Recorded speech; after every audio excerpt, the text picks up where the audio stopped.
Inside Story Uganda. Real source of political updates. Hopefully. Thank you. I have a political philosopher, former member of parliament, and advocate of the courts of judicature, frontliner, Odongo Otto. Very nice to have you. I'm delighted to be here. I'm glad to be with my friend Fondo. Yeah. The Honorable Minister for ICT and National Guidance, the Honorable Justin Kasule Lumumba. Very nice to have you on the front line. Thank you. And all the way from Industrial Division of Umbale City, the Honorable Masaba. Very nice to have you, sir. Thank you very much, Charles, and good evening to all the viewers there. I'm glad to be here today.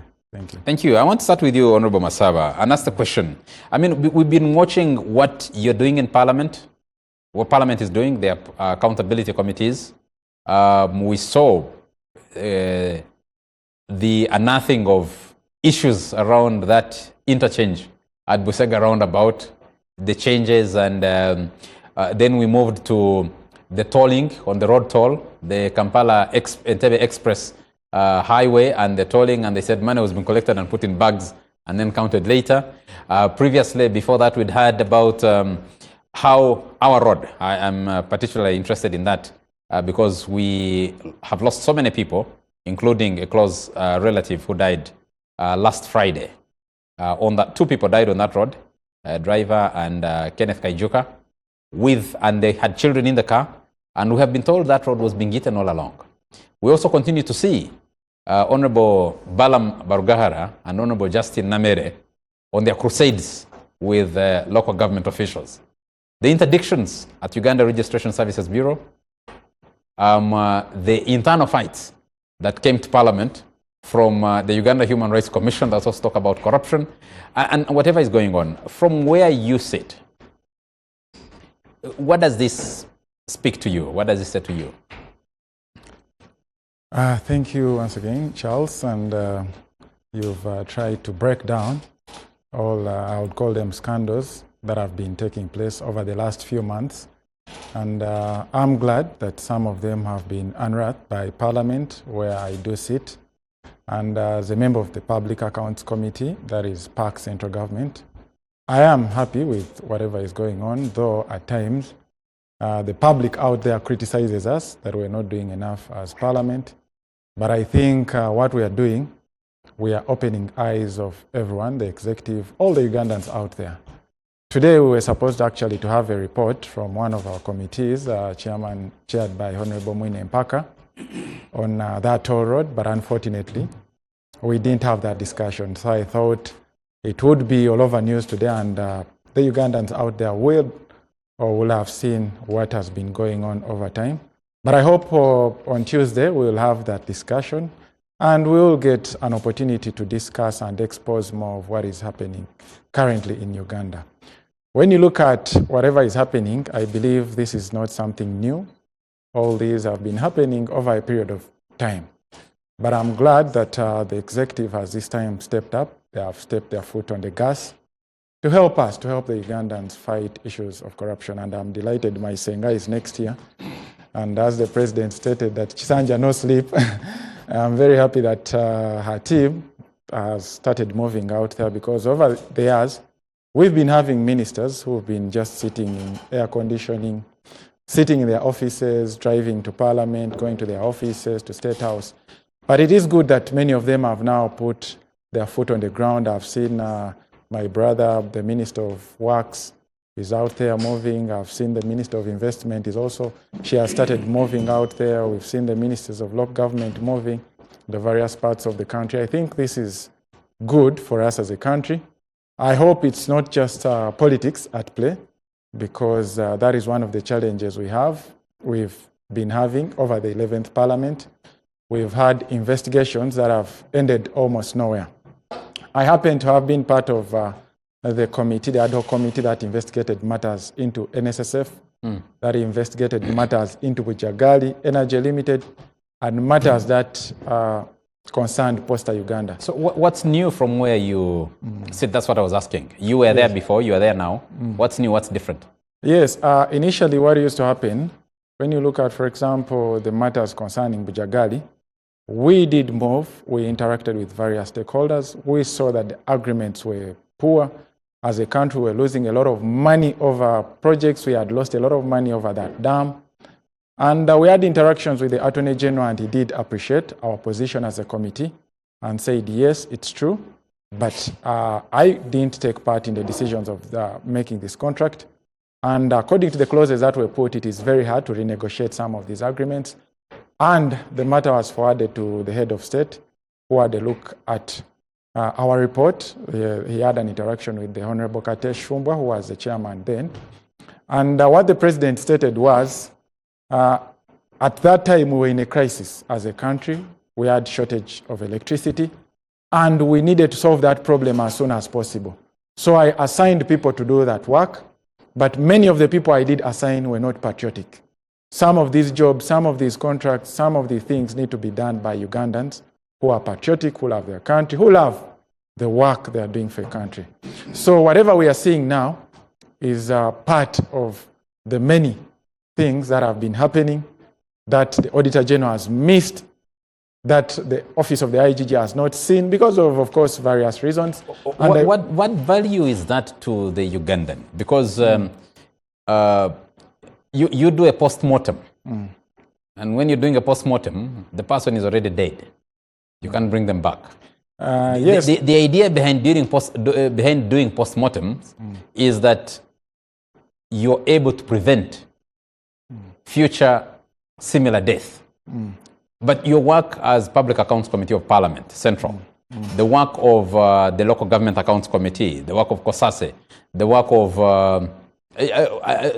how much does it deliver? Yes, I think it's time for us to have a discussion as Parliament to see how we can amend or we can change some of these laws, because as Parliament we are governed by the Constitution and the rules of procedure and other laws in the country. And when you look at the Audit Act, the one that governs most of these audits, there is an audit year which ends at the end of the normal calendar year. That is, for example, we are looking at audit years. The reports for the audit year ended of December 2025. Those are the audit years that we're dealing with currently. And that limits our scope to the previous financial year, meaning we are looking at projects of 2024. So this is something I think I've had an interaction with some of my colleagues. We see how best we can change some of the rules of procedure of Parliament, how we can adjust some of these laws, because as accountability committees, we only get to look at these projects after they are done. We get to have these interactions with the various accounting officers, with the various ministers, after the Auditor General has submitted these reports to us as Parliament. And because they give the Auditor General about 6 months to process and submit them to Parliament, then we are also given 6 months to process these reports. So currently in the country, I think that is the biggest challenge we have, that we are being more reactive to what has already happened, to money that has already been spent. And I believe we need to be more proactive, as is happening currently. And I do like the approach the honorable ministers are taking currently, because they are moving out there. They are seeing these projects as they're happening. When you look at, for example, I usually use the Northern Bypass. But when you look at the contractor, they had decided to intentionally slow on that project. You would find that the contractor would maybe take another 3, 4, 5 months to complete a section of less than 500 meters. But because the ministers stood up and went there and saw these faults, the contractor was put on pressure to complete this project. I've seen the minister on the project in Mubende, I think. The contractor has also been put on the hook. So I think we need to see how best we can change our rules the rules of procedure that govern Parliament, and these accountability committees now can begin moving without waiting for the audit reports of the previous. I'll come back to the accountability committees and the role of the opposition, which is supposed to be which leads those accountability committees. Honorable Kasule Lumumba, let me come to you. I need your general comment on the current phase of the fight against corruption in government. Are you responding to genuine pressure? Is government politically posturing? The president of Uganda is called His Excellency Yoweri Kaguta Museveni. he campaigned and he led the party called NRM that carried the manifesto to the people, and the Ugandans chose and voted him and voted NRM. And they also voted the Honorable Fono Pondo based on the same manifesto. We seated here with us. But during campaigns, he was listening to people. He was in different places and he was listening to people. And that prompted him that even during campaigns, he would get his pen as a president and send some ministers to certain areas to go and look at the issues that had been raised by the people in those particular places, which could not wait for the person to come to office the following term. So remember during the swearing-in ceremony on the 12th of November, 12th of May this year, his sentences were to all elected leaders and to all those who was going to appoint, either as political leaders or as technical people. He said, this is a term of no sleep. People must work. And even when we were taking oath as ministers, in his speech, he said, I'll be brief, but the issue is term no sleep. You have to work in your ministry where you are, but also in the community where you come from. You must go and supervise and see how government service delivery is happening or is being done in that place. He did that and we all listened. The second sentence was term no corruption. And corruption, whether you are at your place of work, whether you are in the road, whether you are. So when he was talking to us the day we took oath as ministers, he said, whoever will not do his work or her work, I will sack you. Those were his words. I'd never heard him use those words before, since I joined politics in 2001. And if you observe, actually it's just a beginning. Everybody, a minister,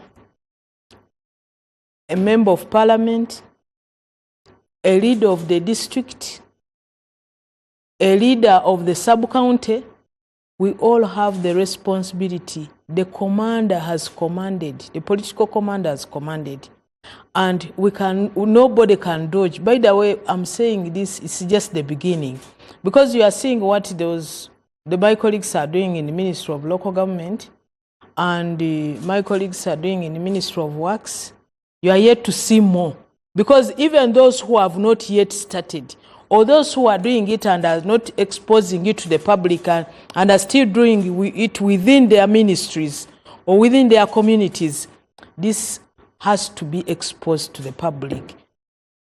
It has to be exposed to the public because you must show how you are fighting corruption in your community, how you are fighting corruption in your sector. And that's why today we had a discussion, we had a meeting about evaluating the parish development model PDM under the chair of the Prime Minister. Even security had to tell us what is happening where. As the ministers say this, what is intelligence? And it's happening. What I also want you to know that most of the work which ministers are doing, they're also getting intelligence from the different institutions. You know, we have ISO, which has structures up to the parish level. We have other intelligence organizations that you know. In addition to that, Office of the Prime Minister is in charge of coordination of government policies, but also monitoring and evaluation. So they always have reports about monitoring and evaluation, and even evaluation or performance evaluation is also done every year. And the performance of districts are also displayed. And also this year, last year, we also now evaluated the performance of the different programs, the 18 programs, in the development plan form. So those, let me single out.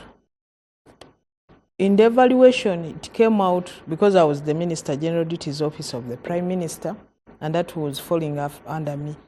We had the government had projects which had been set up or built, handed over to Ministry of Local Governments, to the districts under local governments, but some of them are white elephants there. Meaning we had gaps in coordination at that point. So whether the Prime Minister, whether we cabinet ministers or ministers of state or local governments, we all have also to improve on issues of coordination. So when you are looking at what is happening, it is not only issues to do with the resources. People also must account for the time in their offices. Because when we were in the induction course or retreat in Chankwanzi, we also came up with a proposal of how ministers should also be evaluated in terms of time and in terms of resources. Because we have also been having a bit of some little comfort in the office, and we don't account in terms of time.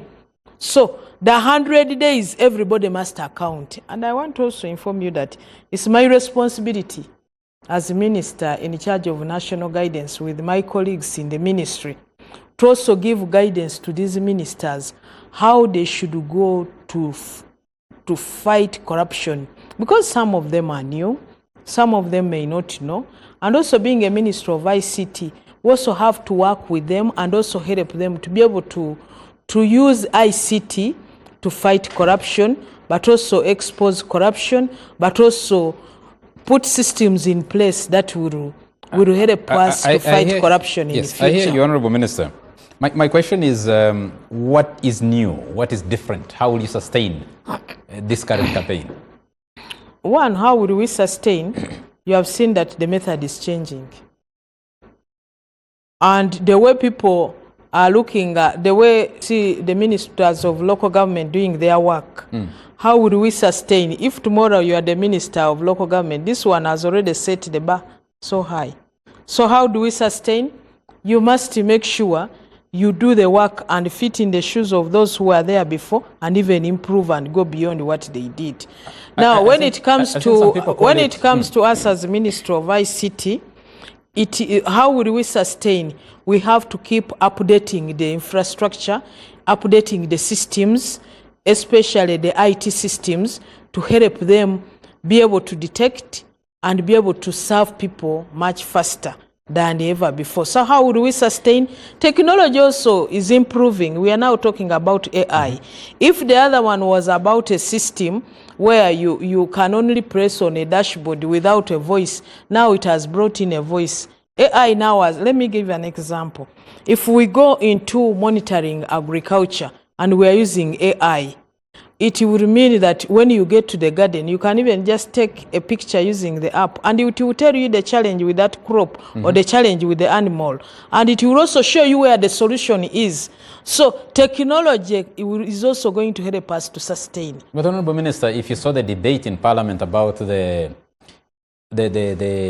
Northern Bypass and the scandal around its tolling, the toll system, the technology was available.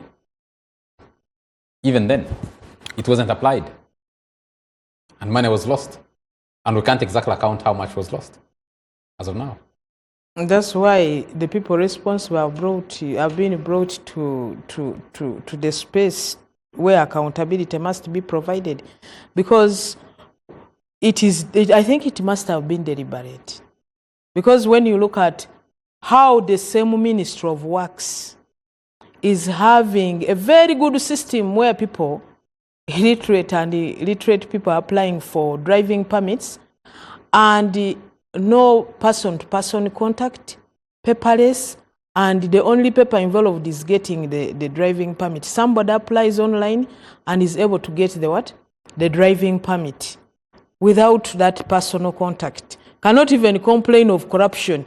And when you are listening to, for us who go to associate with the, what we would call omuntu wa wansi, what we would call eri mu Kirussia, when we get there, they tell you, things here as easy as getting a driving permit is seamless. But the same ministry deliberately does that. So there must be somebody to be held accountable for that. Because why should they be the same ministry who are giving us driving permits? They call it selective efficiency.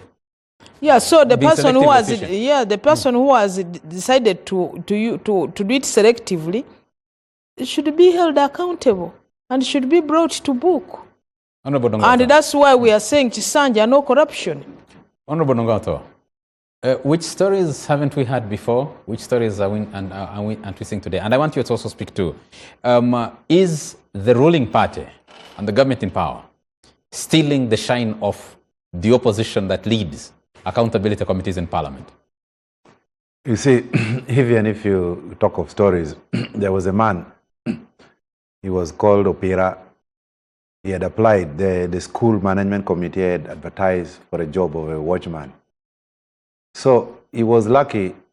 By that time, he had come to Kampala. He was in Group 4, Sarachen. He had certificates. So he had more advantage than the local fellas in the community who were coming with Lugabire.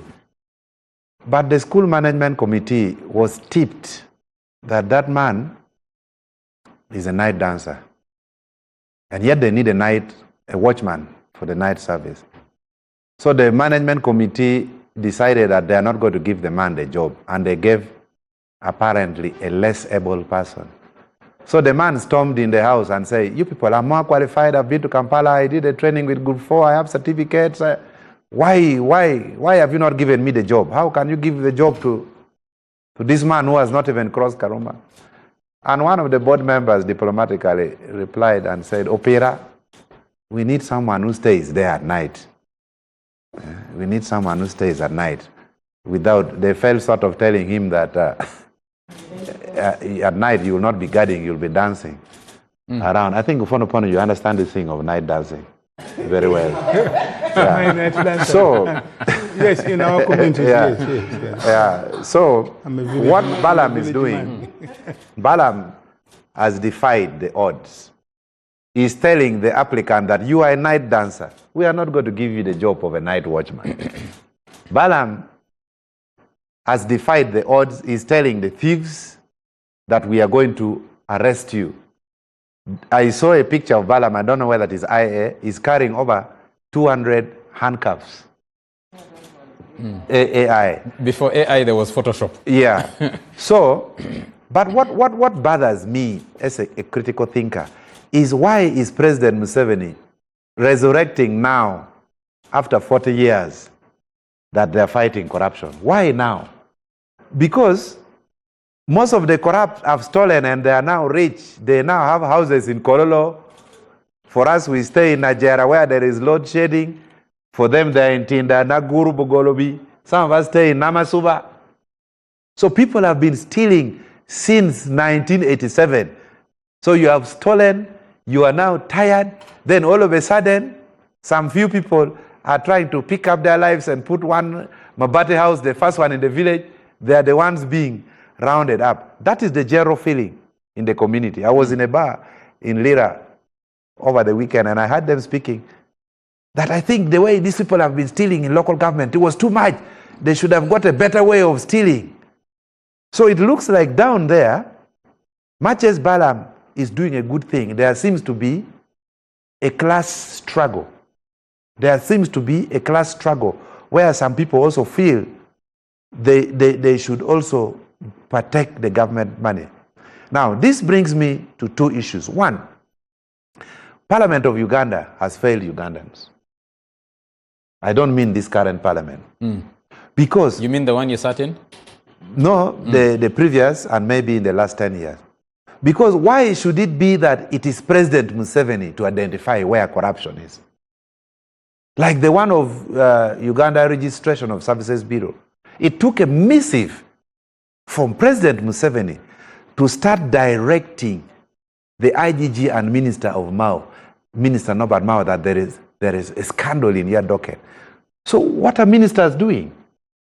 So it takes an 82-year-old man to say there is a corruption in this particular area. I know the president is privy to so many intelligence services. They have ISO, they have terrorism, they have counterterrorism. Even when we were in parliament, I was casual and reckless, expressing my opinion. I thought Ufondo Pondo was a journalist covering me. I would speak my heart out. Little did I know that it was also intelligence. We also have intelligence in the media. You found intelligence briefs authored by him against you, or about you? He was an operative. He was not even a journalist. I don't even know why I was speaking my mind out on how Uganda should be organized. So something has to be done. And then I'm glad all these are MPs. Last week I was invited for a capacity building workshop of a Committee of Government Assurance. I was glad they invited me. I presented a paper there. But they were asking me two questions, which Ugandans should answer, and you should pick interest in this. One, that as the financial year ends, many local governments don't want to return money to the central government. So they end up spending in haste, in a hurry, so that, because when the money goes back to to the central government, they don't get it back. So they end up giving a certificate of completion for a road, knowing the road is not completed, but because they don't want money to go back to the center. Honorable Minister of National Guidance, this is an area which needs serious national guidance. Secondly, and very sickening, parliamentary committees and their reports, they expire every 5 years. Unless it is saved. So whatever this parliament does... transition to the next parliament. Yes, it does not transition. So if a thief can delay in court for 4, 5 years, 6 years, the next parliament comes, the business, it starts afresh. So something should be done, Honorable Minister of National Guidance, because we use taxpayers' money to investigate Temangalo, the No Valley dams. There are so many scandals which are as old as this government, but those who have stolen money are home and dry. So can the Minister of National Government Guidance, and specifically the President, it should pronounce himself on these two issues, these issues of business of parliament expiring every 5 years, and then these issues of local government spending money in a hurry so that money does not go back to the center. And I think what Balaam is doing, Balaam is just making money for police detectives. He's just making money for the state attorneys, DPPs. They are now... Police was appearing before Park today. You did see them? You know what I'm saying? Balaam is now like, you know, when you go hunting, there are people who hold the net. There are others who should be shouting to direct the animal where the net is. So that when the animal comes, it just enters the net and they hit it with a hammer. So Balaam is now like a scarecrow. He's making business for the police. So the moment Balaam leaves the districts, they start saying, how much do you have? The benefit of corruption is supposed to be shared by everybody. Just actually, like the animal you're talking about. Yeah. Once it's been captured, once it's been netted, everybody is supposed to share who participated in the hunt. You see, for Balaam to succeed... So Balaam, what Balaam is doing is supposed to benefit everybody who is interested in the fight against corruption. Yeah, it is true, but now the resident state attorneys, the DPP's office, some judicial officers are very happy because Balaam is now scaring the animal into the net. So what I think, and this I would challenge the government, and yeah, of course lawyers. I challenge government. We need a public place of trial for all those corrupt officials, not these ordinary courts. If they can move all of them to Nambole Stadium and they're resident there for all the period of trial, anyone Balaam is smoking out, they should be brought to a highly specialized court, expedited the way they tried Okello, who killed the young children in a tent. So we need that fast response from other arms of government. Otherwise, I think Balaam even is losing steam. Honorable Fonopondo, I challenge government. People have talked about, the minister here was talking about the Balaam way, the Balaam's approach. Many people have been talking about, there are many cartoons, there are memes, there are so many things about the Balaam approach. But some people are also questioning, saying, wait a minute, you have the laws of this country. You're demoralizing public service, the interest in serving government, because of humiliation. The way you're humiliating these people, you haven't processed them. You are not certain that they're actually guilty, but you're judging them guilty in the field.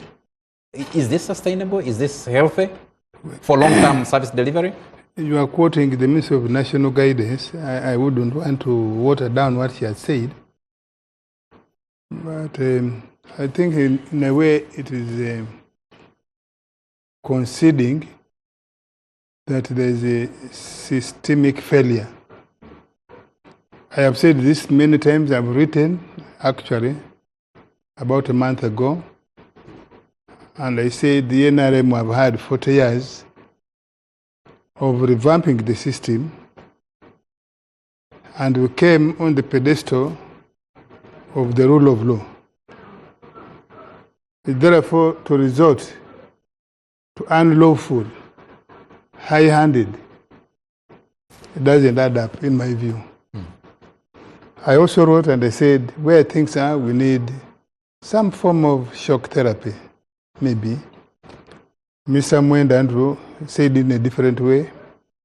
He said, where Uganda is,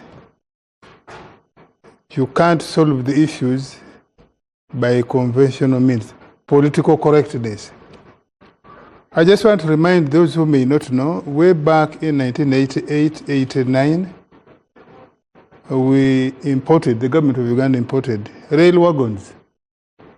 I think that time from Spain or Zimbabwe, somewhere there. Go and check the debate on a committee investigating Bank Paribas. That's actually what brought now the Right Honorable Kadaga and Tinyefuza, as was then known, Sejusa, because they were members of that committee. As early as that time, they unearthed where officials from Uganda Railway Corporation imported rail wagons. Following that, I think we had just enacted the IGG statute, 1988 or thereabout. In that statute of the IGG and other subsequent amendments to the law, we said that people are arrested for corruption and other capital offenses would keep in jail for 180 days, I think. That is 6 months. Without getting bail. When we made the Constitution and we brought this Bill of Rights, the clever people, the clever lawyers who were there in the Sixth Parliament, I remember Honorable Ben Wacha, Wandera Ogalo, El Karahanga, and many others. They said, no.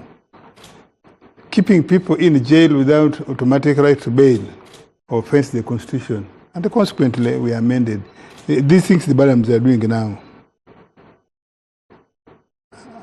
And so from where I have been, I see systemic failure, system failure. Politically, we have allowed bad people as NRM to worm their way into the political system. And so they have been covering up for others. This parliament, I'm not talking about the 12th parliament, made a law, for example, how recruitment for public officers are done, how money, when we brought this budget act, part of the reason here was to fight before the postmortem. The Auditor General, we have internal auditors in ministries and departments. So those are not that's not postmortem. They're actually supposed to stop to detect before. So this parliamentary committee, initially we only had the PAC. I remember in 89-90, we were dealing with audit reports of 1981, 1982. 5 years behind. The reforms that have taken place, giving more money, giving qualified people jobs, and so on and so forth, was meant that you have people who are able to detect. Take our parliament. When has there been a public debate on the floor on the Auditor General's report? On Parliament. On Parliament. These issues we are dealing with now, of Right Honorable Tamong, of the Obores, have you seen any audit report on Parliament? Have you? So, there are people who have wormed their way. Each time we have gone for elections, you can go and check this. You'll find chief administrative officers who were on interdiction, finance officers who were on the interdiction, commissioners, assistant commissioners, ministers who were on the interdiction. They run, come and pick my sister's card, the former secretary of NRM. They pick cards as members of NRM. They win election. And they come to parliament? On NRM ticket, yes. You can go and check the parliament. Actually, there was one who was a cow. He became an MP. So we were checking an audit report of that local government, and the report was saying he removed the engine of a local government car, and now he was an MP. Sitting on the committee that's some even rise as far as being ministers. Why? Because they have warmed their way into the system. And because of the despair we were in 1986-90, you remember the president would say, go slow. You remember the question of the lifestyle audit? He said, you better come here. Go slow. I think... He had said earlier that at least our thieves are not investing their money in Europe and elsewhere. Many of these people took this literally. Now you are saying, why now? I have not had a direct discussion with the president. Why now? But from what I read, I think the many cycles of elections, particularly the last 2 or last 3, he has gone through things. I have accompanied him to campaigns. He has gone through what I would consider the tough choice, the tough time, because the buck must stop with him. And he's finding that he's answering for things that he shouldn't be answering for. Because why should it be the president to find that the people, PDM beneficiaries, were cheated 400,000? He is the one who built the RDC system, where RDC is. You have seen how RDCs are being appointed. Every minister who comes appoints their friends, their tribesmates. So the system of RDCs... You mean every minister for the presidency? Yes. Who's supposed to appoint RDCs? Yes. Look at what is going on. Why should it be that I'm finding out a school latrine which has no pit? Where is the RDC? And you remember the one in Bulambuli? An RDC actually commissioned it. And just there. Why I'm saying shock terrible, probably the one of Baram can succeed in scaring. Let us just remember. In the last term, Prime Minister Right Honorable Nabanja went on this same drive. You remember? With the roads in Kampala. Where's that steam? Honorable Minister, do you want to pick it up from there? Where is that steam? How can it be sustained? I like the example he has given that Right Honorable Nabanja, as Prime Minister, went on the roads in Kampala. And when she discovered that there was a consultant who had been given the responsibility to make the designs of the road, and had finished, but had kept it for beyond the time was supposed to have had, actually 6 months beyond the time he was supposed to have handed in the road designs, because the more he would stay with it, the more he would be paid. When Right Honorable Robina Nabanja discovered this, she hit the table, let me use the word, and work started in Kampala. Before going there, work had stagnated and the work had not started in some roads. But when she went and discovered the problem was the consultant, and who is an Indian, and she was able to discover that. The issue now is, where were the people who are in charge? Because there are people who are in charge. So what is happening now is like I said before, that comfort of people sitting in office, not doing things against time, not being accountable to the public, to the appointing authority, to the people who elected us in terms of time. That is now which is new to what has been happening. That's one. Then two, what has been happening before was we would get the Auditor General's report, and then the accountability committees that are chaired by the opposition would now bring this to light. And we would always say, they've now exposed this. We as NRM, how do we manage this? Because this is bad publicity. Things have changed. It is now NRM itself saying, no, we can no longer tolerate this. We can no longer go on with this. And headed by His Excellency Yoweri Kaguta Museveni, by saying, I want to see all of you fight corruption. I want to see all of you pay a lot of attention to service delivery. Everybody must get out of what? Of poverty. So what will sustain this? Once you see people coming out of poverty, that is a motivation itself to you, but also to the people. How will people come out of poverty? How will people come out of poverty when the flagship program of the last term of parliament, of last term of government, was the parish development model? And the president goes on a campaign trail and discovers that that money, 1 million shillings, is being taxed. People are receiving 700,000, they are receiving 600,000, they are receiving 800,000. Money which they are supposed to pay back so that it gets into a revolving fund. How will that be? How is that possible? But that was discovered by the president himself. First of all, the first thing he's discovered was that there were bank charges. And he said, let's have change, make some amendments in the guidelines. The government should pay those bank charges. Two, the people who had been, those who were extorting money from the beneficiaries, 200,000, 100,000, 300,000.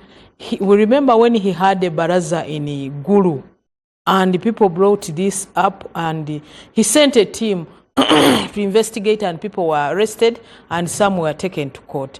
It was discovered during the monitoring and evaluation, either by him or different people in government, that you find one person has registered, has so many SIM cards registered in people's names using the NINI numbers of the people in the same community and received the money. These people have been arrested. Then all of these, whenever they would find out there is a challenge, and the guidelines have kept changing to make sure we improve. And that's why you see there is the negative to it, the corruption, but on the bigger part, there is success. One, there has been a change in mindset. People have learned that they must work to get out of poverty. Two, the people have learned that you can enhance what you are doing and be able to do what? To achieve. Three, people have known that if they gave Honorable Otto money and they've given Honorable Ofono Pondo, people have learned that, Lumumba now has learned, for me to get, these two must pay.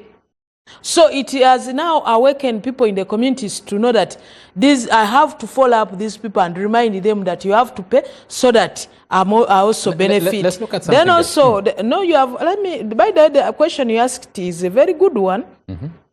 That's why you see we have Mzee going to Elale to show that the PDM, for me, I thought people should look at cows, people should look at chicken, people should look. But when I was in Paris, I learned that there is this person who has also given money and decided to put the money into having turkeys. So it has kept also improving on also on our understanding. We as planners, we as the supervisors, we who are people doing the oversight, we thought of these certain enterprises, but the community had also in their mind different enterprises. So success has been registered. And that's why you see many people have even those who used not to believe so, especially people on the opposition. In the beginning, it want to work, they've realized it can work. Yes, and when you say, how will this happen? Yes, we are saying there is the positive, there is the negative. But generally under PDM, success has been registered. The only challenges We'll now we have a have whole to take show on on PDM. the challenges now we have to take on in the PDM is the issue of now, how about those communities which have very many people?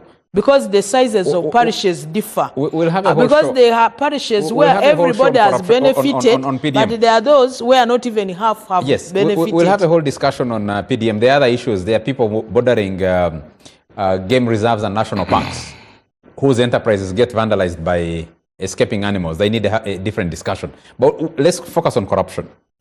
In the last term, you had huge scandals. The Mabat scandal exploded in the last term. 18 government officials at the level, including ministers, were named. Only one is serving after conviction. You had the president, that scandal around members of parliament negotiating for a budget of a department. Uganda Human Rights Commission. The president, somehow, when you were in Chankwan's the other day, was talking about his daughter and how she explained herself to him and the matter, she's back in parliament. Cooperatives. The money for cooperatives was unearthed in the last parliament. And all those are forgotten stories already. Now we are picking up new stories of officials in local governments. Toilets, kitchens, and things like that. Can this really demonstrate that we can pick up and sustain a fight, or we are dealing with a systemic problem that is difficult to sever, to remove, as we're having this discussion? I don't want to leave it to you alone. I want your colleagues on the panel. The community is not. The community is also on the move. It is static. So that means also the challenges also keep changing. I want you to look at, that's why we have parliament, and that's why we have leaders. That when there is a challenge, you must find a solution. Let me give an example. I was giving the example of the guidelines for PDM. When a challenge is found, the guidelines change to be able to find a solution to that. When we are having thefts, we now had to take policemen up to the sub-county level so that the people who are working hard are not demoralized by having their animals stolen or their plants or their coffee. You see what used to have been in Masaka.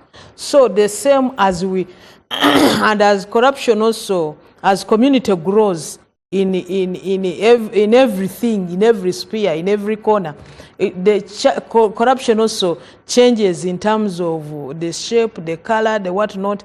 But now, we also, as government, as leaders also must change the approach to fight this device. Let me give you an example. We are now talking about IT.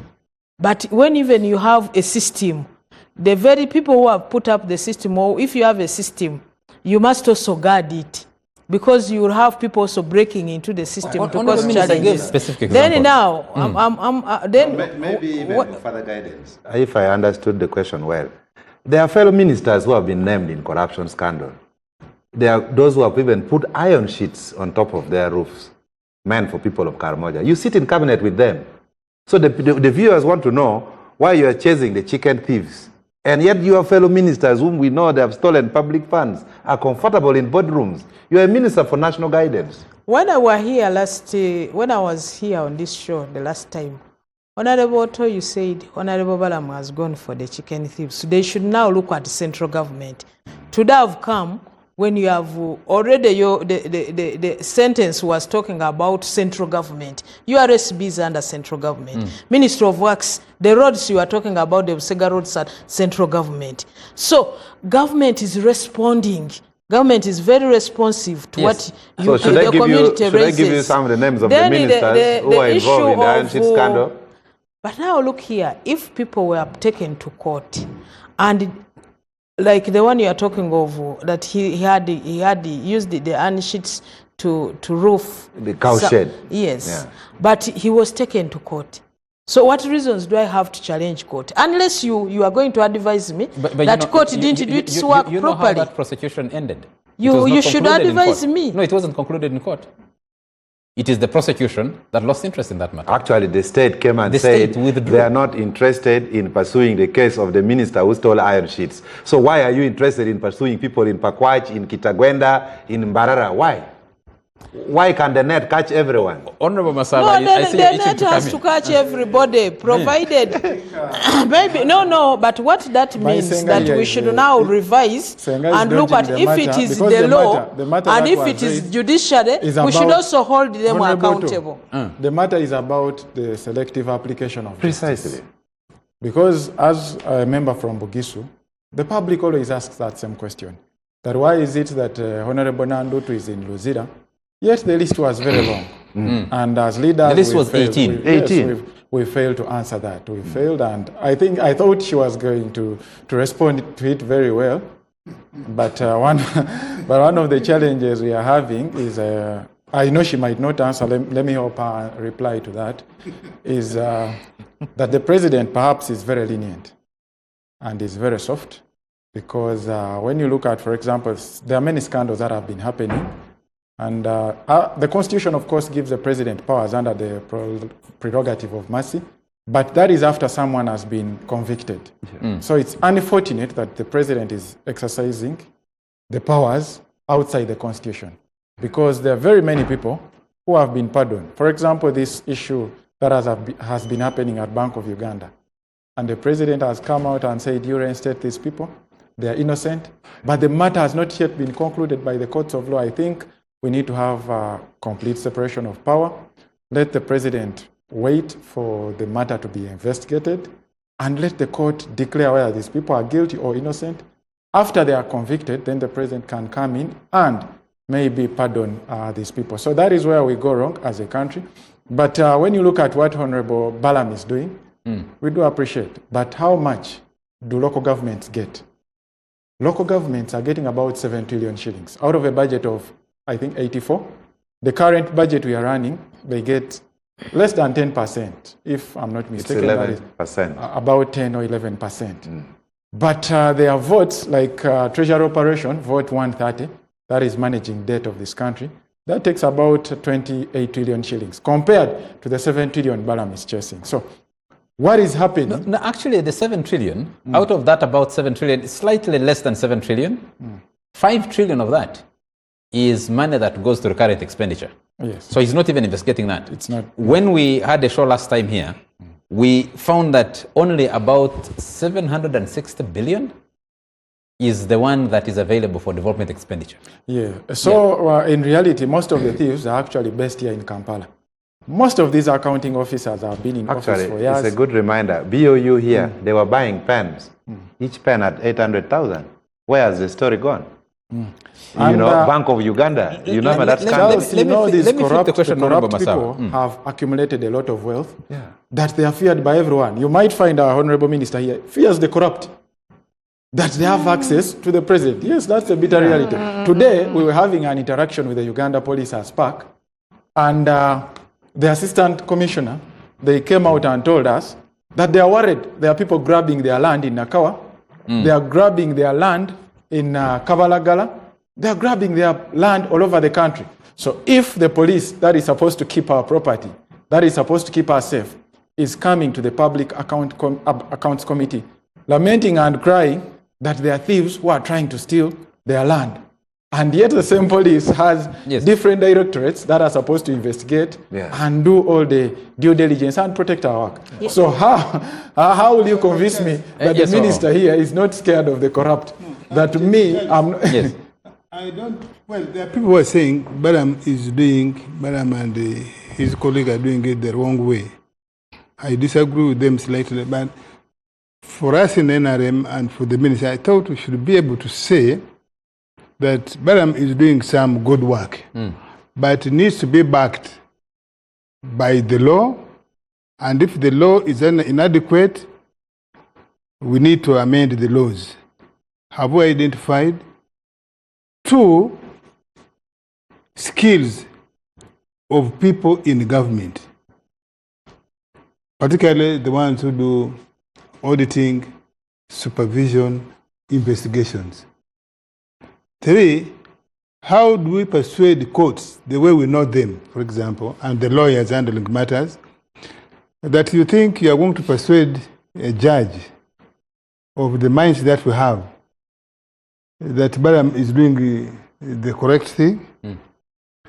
To what end would the investigation material gathered by Balaam's system be useful? Be admissible as evidence in court. Be useful, be useful to secure a guilty verdict. 4, I have not spoken to Balaam, I have not spoken to the civil service. What he's doing, is it informing change of policy in the broader public service, so that we are able to say that probably in 2 or 3 years' time. So I thought that was what we are asking, whether that is sustainable and so on. But just the way he's doing, yes, it will scare people, the faint-hearted. But remember, when Justice Bamugemerere, you remember there was a minister who told her that you can report him to God.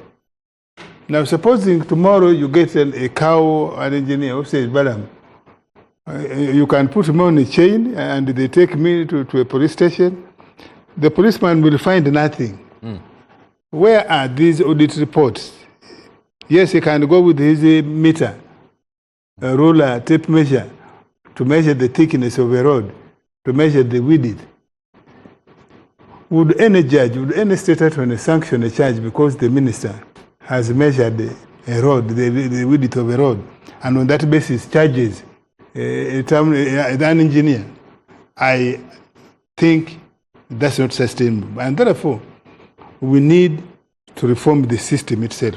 Can the system be reformed? Yes, it can be. We can be. How? There are institutions. You call this systemic. You said the problem is systemic. Yeah, this is what I'm saying. Reform a system like this? Systemic.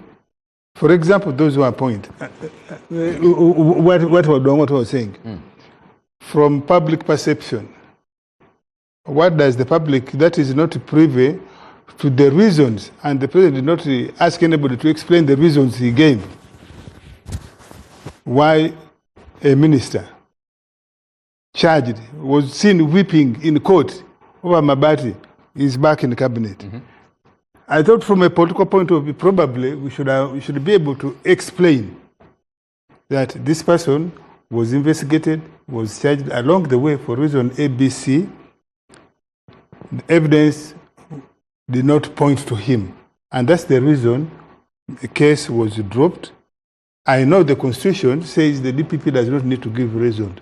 But if you are in our kind of politics, where suspicion, ill intent is rife, how do you convince the public that you did it in utmost good faith? That this person did not. Just on your point, if your intention is to send a signal, yes, that this is Kisanja no sleep, yes, this is Kisanja no corruption, yes, and you bring people who have been tainted by corruption, guilty or not, in a country of 45 million people, the question is going to be, was there a shortage of alternatives? Yeah. So now you create cynicism that the senior government places is really a revolving door. Yeah.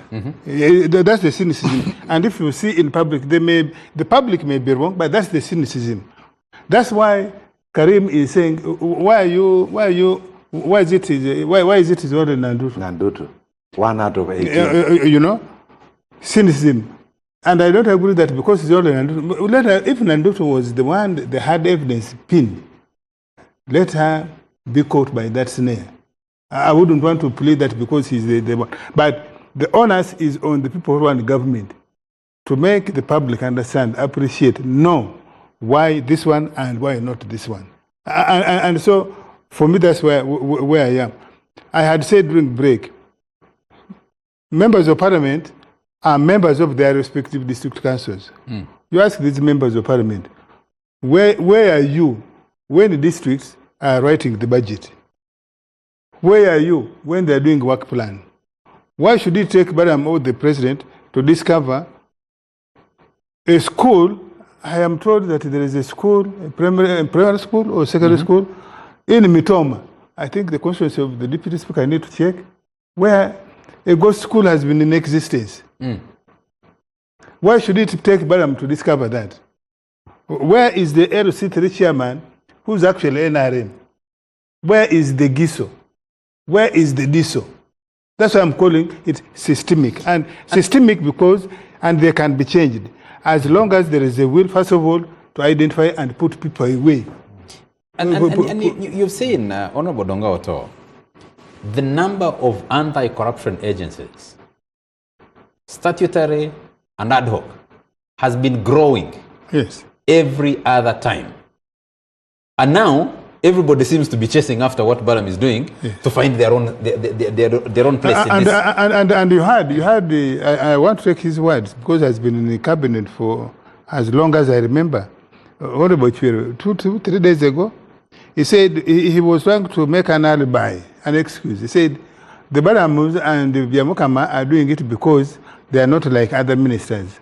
They can pick a call and reach Float 1, Uganda. Now, surely, what will happen to the other ministers who cannot pick a call and reach Float 1? Whose call cannot go through the switchboard? You see? Because this is what I was saying. Now, really, that can't be sustained. You see? Of course, they are making that excuse for their own malaise. If you ask, Katumba Wamala has been there. How come that all these things happen? I said, you see, UNRWA had a board, but you, the Minister of Works, are you saying you have not been having review meetings with the board of UNRWA? Were you not hearing whispers which you can sniff? So I think there are people who are in the government and they are really comfortable. The NRM, in my view, we are in the comfort zones, and that's why it is just now that these things are beginning to bite us, when now people say, but you have taken 40 years. How come that, look at 21 kilometers of northern bypass. How long did it take us? How long? 2006? Yes. And that was when UNRWA was there and so on. So, I think the NRM, in a sense, has been in a comfort zone. We need more pressure, but informed pressure, especially from within the NRM group. Someone here called... Because if it is opposition raising it, we shall say, those are opposition. They are bad-mannered, they are sulking, and so on. We need to have a critical mass within the NRM. And we must have leadership in NRM. Can you master that critical mass? That is willing to listen. The way I look at it, I have said this before on this show, we have a sizable number of people who must look over their shoulders. Even to say this is black, even when it is black. We have many people that, we have, that's why I said people have warmed their way into the NRM system. And if you have many of them, and they are now in a position of responsibility, it is unlikely that they will, you will achieve the things you're saying. Even these things the president is talking about, of no more sleep. All these things going on. Why is it as if it is accidental? We seem to be just stumbling. The system of built over the last 40 years should be the one identifying and ejecting these people. How can it be? You saw the response of the Honorable Norbert Mao on a bureau, that bureau, Registration Services Bureau, that the president even has to convince a minister that the direction he's taking is the right one. How can you have ministers who are skeptical about the direction the president is taking? Let's have Odongo Otto for briefly before we take a break. Semish, you have scandals that remained hanging every after 5 years. You don't pick them up. You pick up new ones. Can that system correct itself? I think unless we change the mode of government, we will not succeed in this war on corruption. For how many years will Museveni live? For how many years will I live? For how many years will Balam live? We needed to plan this country in a sustainable manner for our children. And this is where government gets it wrong. As I was driving here, I was asking myself, At times I even thank God I'm not in that parliament. Because what does an ordinary person benefit from government? We needed a deliberate move to the left, where public services like hospitals, we have functional hospitals. Because the moment government hospitals are not functional, people are going to take bribes to sort out their personal problems. We need a functional educational system. Government schools must be more competitive. What happened to Sir Samuel Becker, Sir Tito Winyi, Kabalega College, in Tare? It is all in Tare which has survived because of the hobbies. Nabumali. Do you achieve that functionality by humiliating a head teacher of a school before they have gone through due process? No. The point I am saying is, if government does not provide good health, good education, good public transport, good health care and medical insurance, anyone in public office is going to steal money. Because, like me, Otto, if I fall down here, who is going to come and help me? No, but is there an ambulance which will come? Unless I call Honorable Otto, the Balam effect is, you walk around. But out of that, they have what they call the SORA. How many? 16? 16,000. 16,000? 16,800 in the previous financial year we're looking at. Out of the 16,800, they have what they call the SORA, shared risk assessment, that they use to determine where they are going to audit. So they chose to audit 3,000 out of 16,000. So out of the 3,000 they chose to audit, they actually audited 2,500. And out of the 2,500 they audited, they only had unqualified opinion on 500. These are audits which they are sure of. Qualified opinion on over 2,000 audits? Yes. So out of 16,000, they have said we are going to carry out audits on 19% or 20% of whatever is happening in the country. And out of that, they are not able to do what exactly they had set their target to because of course of various reasons. And then the few they have done, still they are not sure of how true that is. And as a country, that is where we are going wrong, because as I stated earlier on, that the corrupt are everywhere. You'll find that as Parliament, we are relying on a report that is completely clearing an accounting officer who was audited by a young man, a young auditor who went on foot on a border to go and audit someone moving in a V8. So how do you expect that this young man was not compromised? Because I've seen they have laid off I think they have interdicted about 20 young auditors because of corruption-related cases. So this also makes us doubt the audit reports that we're dealing with. There are audit reports we look at as Parliament, and we wonder how they were cleared by the Office of the Auditor General. Because there is a lot of mess that was happening. When you look at, for example, the dams in Karamoja, you will be surprised when you see what has been happening there. The loan that was passed by Parliament to carry out the solar irrigation, the first phase, a lot of money was taken, over 400 billion shillings. But you wonder how the Office of the Auditor General cleared this. When you look at the issues that the President is raising in his letters, I think these are matters that the Auditor General needs to stand and bring out clearly. But how many of these issues have come out through the audits by the Office of the Auditor General? So people come and blame Parliament, but we are being fed. We have what we call garbage in, garbage out. So at times, we are fed with garbage. And because we do not have the time, we do not go through all the audit reports. In the previous Parliament, I saw where we adopted omnibus, the Auditor General's reports, without scrutinizing them, because there were very, very many reports, and we had limited time. There are many reports, they are thick reports. They are thick reports. They require heavy reading. Have a lot of... Honorable Masaba, would you also want to possibly examine how some of these people come into office? So would you wonder why they skip some of the audits? Yes, when you look at many of these accounting officers, I think that is... I don't think we all intended for you to answer that question. I think it was a bit rhetorical. But the problem we have, before we go to the minister, is that everyone from up, the ministers, once they come into office, they want to get rich very fast. I know the minister who used to rent in Chengera in the last Parliament, and when he saw his name on the list of those who had been appointed, he had to look for a house right away in Nakasero. saying as a minister he cannot sleep in Chengera anymore. Change immediately. He wanted to buy a house about $1.5 or $2 million in Nakasero. So where has the minister got the money in the short time they have been appointed in office? So that is where we are having a challenge, that we hear that some of the ministers tell the accounting officer, you have to be clear. No, but Honorable Karim, there you are not being accurate, because you are the older member of parliament, having come recently. I know just by having your name gazetted as elected, the banks can come running after you and they give you $2 billion. Honorable, Yes. if he says a house of $2 million, I think $2 million, that is about 7 billion. 7 billion. 7 billion. You have 5 years. Is that money you can earn in You have 5 years. Of office? It's not possible.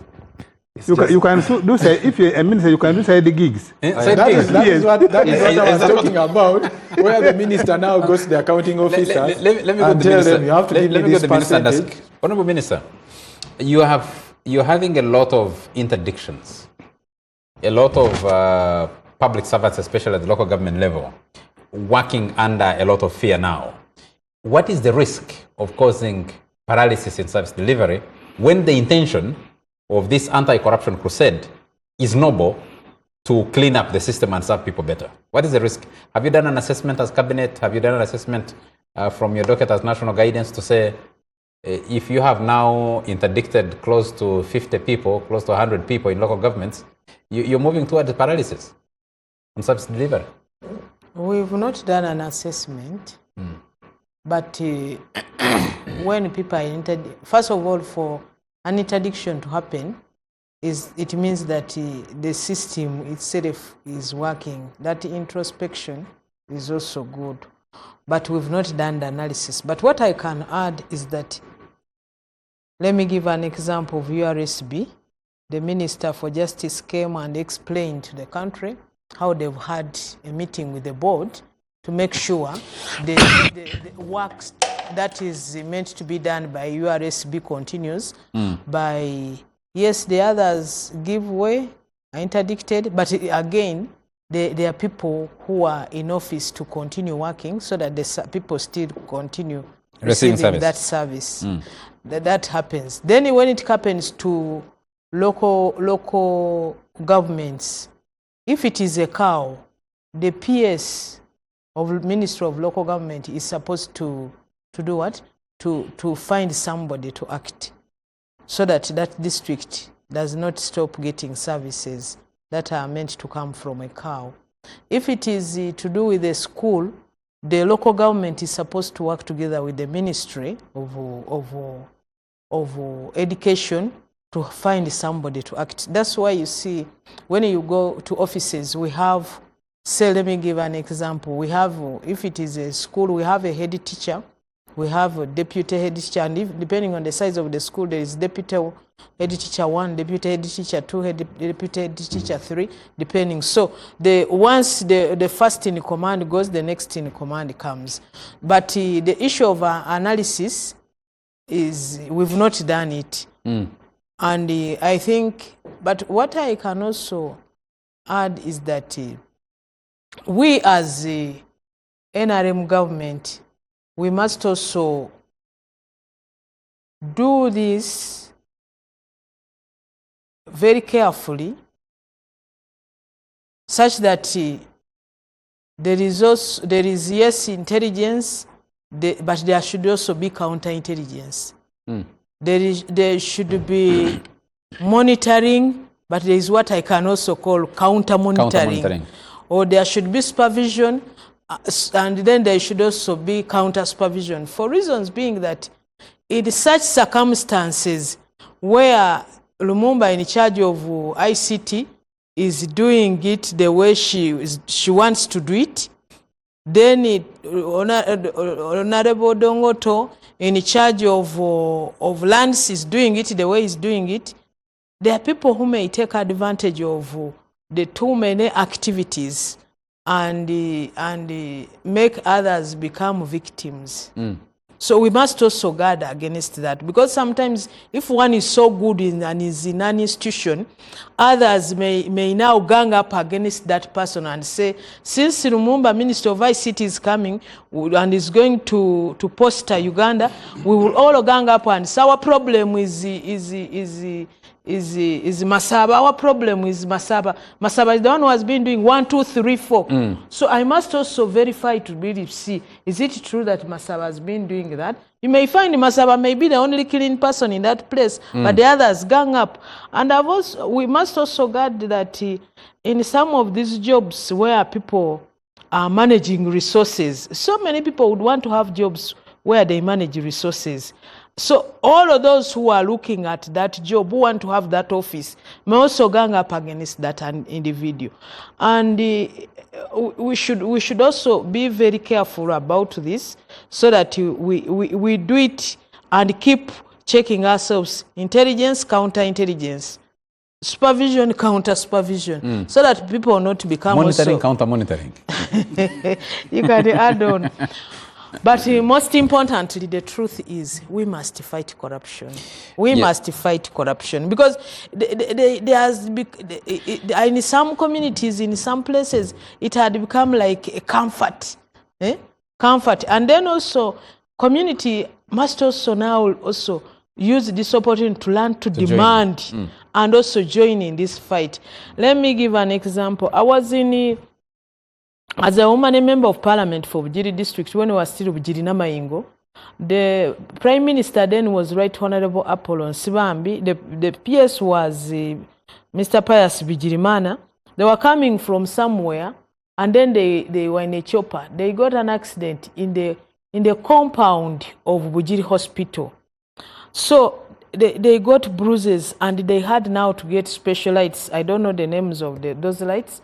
The hospital was supposed to have the special lights where the light is targeted on that place which is bruised, and then I think produces heat, and then you don't feel the pain. Some kind of laser thing. Yes, but those lights had been stolen by workers in the hospital.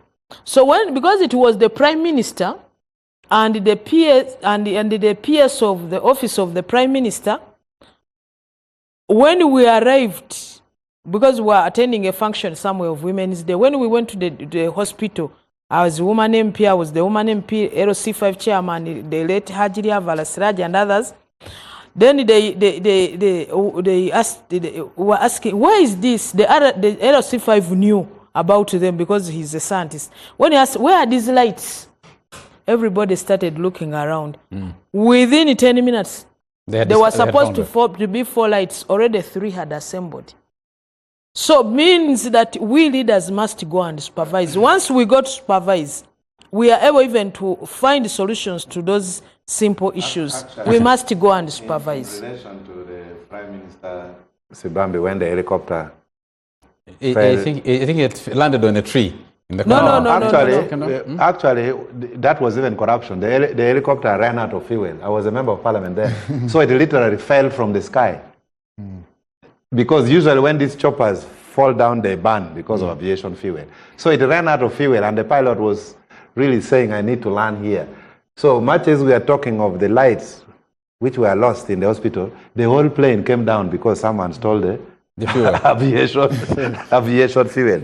But if I could just add something, I think we need to encourage balance. But I would want to propose to President Museveni, can we have a comprehensive property audit in the whole of Uganda? We need to count these houses one by one. Who does it belong to? If it is a company, the veil of the company should be lifted. In fact, that would be the best thing for any minister to do. We count Naguru, then we go to Kololo, then we go to Nigeria. That is when you'll find Honorable Otto. I've been an MP for 20 years. I have 1 property in Kampala. That's where I stay. You may find Ufondo Pondo has 6 apartments. You may find the minister has 20 apartments. I'm a son of a chief. Yeah, it's okay. but the point... Many of them do not put them in their names. Yeah, it is immaterial. The moment we say a property audit, even if it is in the names of a company, we will lift the veil. That, again, would be able to help. Because The Way Bridge that was operated by UNRWA. You know what happens in the Way Bridges? You go and pay mobile money in advance from Kampala before your truck leaves. By the time the lorry reaches the Way Bridge, they adulterate the meters and give you lesser what? Lesser kilograms tonnage. A whole committee of parliament reported on that. Uganda Wildlife Authority. I'm glad they have introduced digital payment of park entry fees. There is a whole report that was chaired by Justice Kanyahamba. A big report like this of corruption. But you remember only last year they interdicted the senior managers there. Yes. Yeah, URA. As of now, the corruption in URA. Yeah, when I was teaching at Lira, Law Development Center Lira, there was a student waiting for me under a tree. He said 2 URA officials were having lunch. And the student was reporting to me that they were saying, this week they have made only 40 million. So they liaise, the one in Kamdini, the one in Malaba, the one in Mbale, they make fake declarations and then they collect the money from the exit point. So there are people who make up to 70 million a day. All this is corruption. Our time, unfortunately, is out. So just one thing, we need to increase the salaries of RDCs. RDCs should earn, I think, about 15 to 20 million like MPs. Because now the challenge, the RDCs are collecting money from the corrupt to subsidize their 1.7 million shillings. But has the improvement of welfare to public workers resulted in less corruption or more corruption? But now look at this situation before Fodo comes in. An RDC opens a workshop, he gets allowances and closes the workshop before it closes, so that he runs to the next workshop to open and close. Gentlemen, I agree with you, and actually there is now a proposal to increase salaries of RDCs and other public servants. But let me just give you one incident. Last year, the government of Uganda increased the salary of scientists. Do you know what has happened? Many health workers, because of that money, they now go to the bank. I borrow money on salary loan, and I open my clinic. They are not in public facilities. They are running their own clinic. Even RDCs you can check that. In this current